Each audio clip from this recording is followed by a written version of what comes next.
Morning students. आज हम पढ़ेंगे चैप्टर 14 होली है वही। होली। पीयूष सुबह से मुंह फुलाए बैठा था। वह बार बार रंग लाने के लिए मम्मी से पैसे मांग रहा था। पीयूष जो बच्चा था वह रंग लाने की जिद कर रहा था और मुंह फुलाए बैठा था, यानी नाराज होकर बैठा था क्योंकि उसकी मम्मी उसे रंग लाने के लिए पैसे नहीं दे रही थी। 3 दिन बाद होली का त्योहार था, परंतु मम्मी ने उसे पैसे देने से साफ मना कर दिया था। मम्मी ने क्या कहा था कि मैं तुम्हें रंग लाने के लिए पैसे नहीं दूंगी। मम्मी ने उससे कहा था कि गांव से उसके चाचा जी टेसू के फूल लाएंगे और वे उसी से होली खेलने के लिए रंग बनाएंगी, परंतु पीयूष गुलाल लेने की जिद कर रहा था। क्या समझाया मम्मी ने कि बेटा जो चाचा फूल लेके आएंगे, आपके चाचा जी जब आएंगे और वो फूल लेकर आएंगे टेसू के, मैं उनसे आपके लिए होली का रंग बनाऊंगी। लेकिन वो तो क्या कर रहा था, गुलाल लाने की जिद कर रहा था। मम्मी ने कहा बेटे समझने की कोशिश करो, पिछली होली पर मुंबई में केमिकल युक्त रंग से होली खेलने पर बड़ी संख्या में बच्चों की तबीयत खराब हो गई थी। उन्हें अस्पताल में भर्ती करवाना पड़ा था। इसलिए मैं तुम्हें घर में ही रंग बना कर दूंगी, मैं तुम्हें बाजार से रंग नहीं दिलवाऊंगी। पीयूष फिर यही समझ रहा था कि मम्मी उसे बहका रही है। अच्छा, तुम अपनी पसंद की पिचकारी ले लो, गुलाल तुम्हारे पापा ले आएंगे और पिचकारी में पानी वाला रंग मैं बना कर दूंगी टेसू के फूलों से। मम्मी ने क्या समझाया कि ठीक है, तुम पिचकारी अपनी पसंद से ले लो, लेकिन जो गुलाल जो भी रंग है वो तुम्हारे पापा लेके आएंगे और पानी में डालने वाला जो रंग है वह मैं तुम्हें टेसू के फूलों से बना के दूंगी। इस पर पीयूष मान गया। मम्मी ने उसे पैसे दे दिए।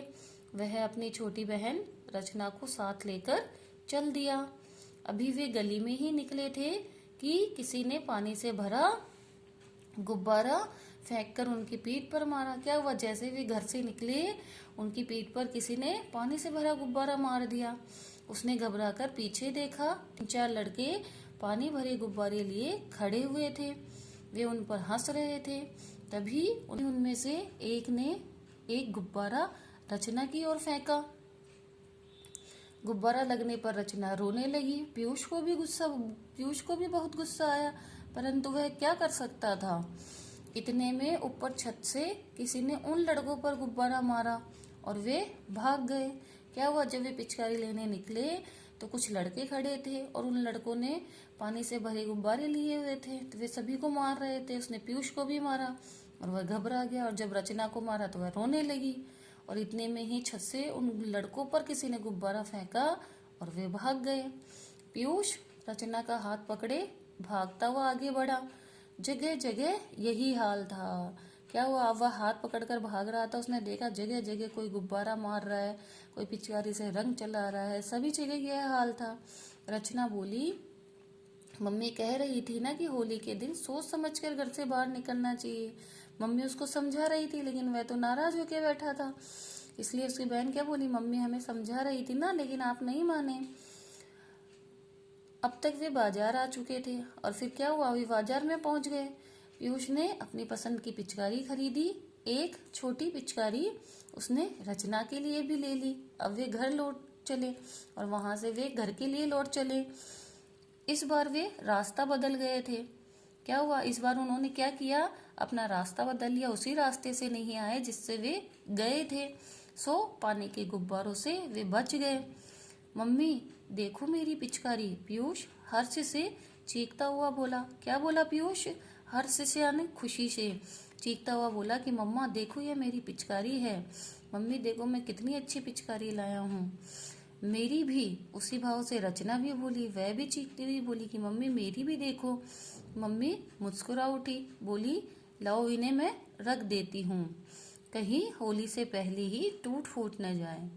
दोनों ने अपनी अपनी पिचकारी अपनी मम्मी को दे दी। होली आई। मम्मी ने पीयूष को टेसू का रंग बाल्टी में भर कर दिया। उसने छज्जे पर खड़े होकर पिचकारी भर भर कर आते जाते लोगों पर रंग की खूब बौछार की। पीयूष के पड़ोसी मित्र व सहपाठी भी आए।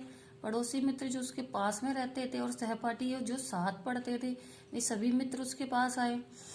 उसने उन पर खूब रंग डाला और उनके साथ खूब होली खेली। पीयूष ने उन्हें बताया कि यह टेसू के फूलों से बनाया गया रंग है। उसने क्या बताया कि मेरी मम्मी ने जो रंग बनाया है वह टेसू के फूलों से बनाया है। यह रंग प्राकृतिक है, यह रंग क्या है, शुद्ध है, बिना मिलावट का है, जो कभी हानि नहीं करता। बाजार के जो रंग होते हैं वे हानिकारक होते हैं। हानिकारक यानी जिनसे हमें नुकसान होता है, वे हमारे नुकसान करते हैं। हमें प्राकृतिक रंगों से होली खेलनी चाहिए। अब उसने क्या कहा, अपने दोस्तों को भी बताया कि हमें होली के दिन बाहर से रंग नहीं लाने चाहिए, वे हानिकारक होते हैं, हमें नुकसान करने वाले होते हैं, हमें प्राकृतिक रंगों से होली खेलनी चाहिए। बच्चों, ये चैप्टर आपको अच्छा लगा होगा और आप भी होली पर प्राकृतिक रंगों से होली खेलिएगा। मैंने कुछ वर्ड अंडरलाइन किए हैं, ये आपके कठिन शब्द हैं। आइए अब हम इस चैप्टर के शब्दार्थ करते हैं। मुंह फुलाकर बैठना, नाराज होना, हर्ष, खुशी, सहपाठी, साथ पढ़ने वाला, प्राकृतिक, शुद्ध, बिना मिलावट के, हानिकारक, नुकसान करने वाला।